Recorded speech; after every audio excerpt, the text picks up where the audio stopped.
Saat Rasulullah tiba di langit ketujuh dan bertemu dengan Nabi Ibrahim, Rasulullah kemudian naik ke Sidratul Muntaha, yang merupakan akhir dari perjalanan Mi'raj Nabi Muhammad SAW.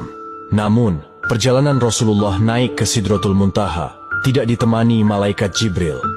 Malaikat Jibril menolak menemani Rasulullah naik ke Sidratul Muntaha dengan alasan batas kemampuannya hanya sampai di langit ketujuh. Jika malaikat Jibril memaksa masuk ke Sidratul Muntaha, maka ia akan hancur.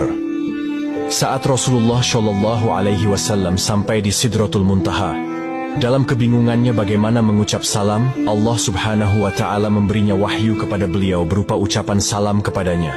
Kemudian Rasulullah SAW mengucapkan salam dengan kalimat At-tahiyyatul mubarakatush salawatuth thoyyibatu lillah. Salam sejahtera yang penuh barokah dan salam sejahtera yang amat baik adalah milik Allah Ta'ala. Kemudian Allah Subhanahu wa Ta'ala menjawab, Assalamu alayka ayyuhan nabiyyu wa rahmatullahi wa barakatuh. Salam sejahtera, barokah dan rahmat Allah dilimpahkan kepadamu wahai Muhammad. Kemudian Rasulullah SAW berdoa untuk kita, umatnya.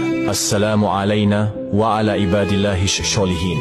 Kesejahteraan semoga terlimpah kepada kami semua hamba Allah dan hamba-hambanya yang soleh. Saat itu Rasulullah SAW menerima perintah dari Allah Subhanahu wa Ta'ala untuk umat Islam untuk mengerjakan solat 50 waktu dalam sehari. Selepas menerima perintah solat, Rasulullah kemudian turun ke langit ketujuh dan melihat Nabi Ibrahim sedang bersender di dinding Baitul Maqmur. Dilanjutkan turun ke langit ke-6 dan bertemu dengan Nabi Musa alaihissalam. Kemudian Nabi Musa bertanya, Wahai Muhammad, dapat apa engkau dari Allah tadi? Rasulullah menjawab, Aku mendapatkan perintah dari Allah untuk melaksanakan solat 50 waktu dalam sehari. Nabi Musa kemudian berkata, Wahai Muhammad, apakah engkau tahu jika aku memiliki umat yang sangatlah kekar dan besar, namun umatku tidak sanggup melaksanakan kewajiban itu? Lalu bagaimana dengan umatmu yang kecil? Kemudian Nabi Musa menyarankan Nabi Muhammad untuk kembali menghadap Allah meminta keringanan. Nabi Muhammad kemudian kembali menghadap Allah dan meminta keringanan atas solat 50 waktu itu.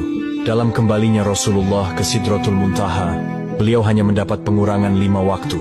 Dan pada saat itu, Rasulullah sampai 9 kali bolak-balik dari langit 6 ke Sidratul Muntaha untuk meminta keringanan dalam perintah solat tersebut. Sampai pada akhirnya Rasulullah menerima perintah solat hanya 5 waktu dalam sehari. Kemudian turun dan menemui Nabi Musa. Dan saat itu juga Nabi Musa kembali menyarankan Rasulullah untuk kembali menghadap Allah meminta keringanan lagi. Namun Rasulullah enggan melakukan itu karena malu kepada Allah yang sudah 9 kali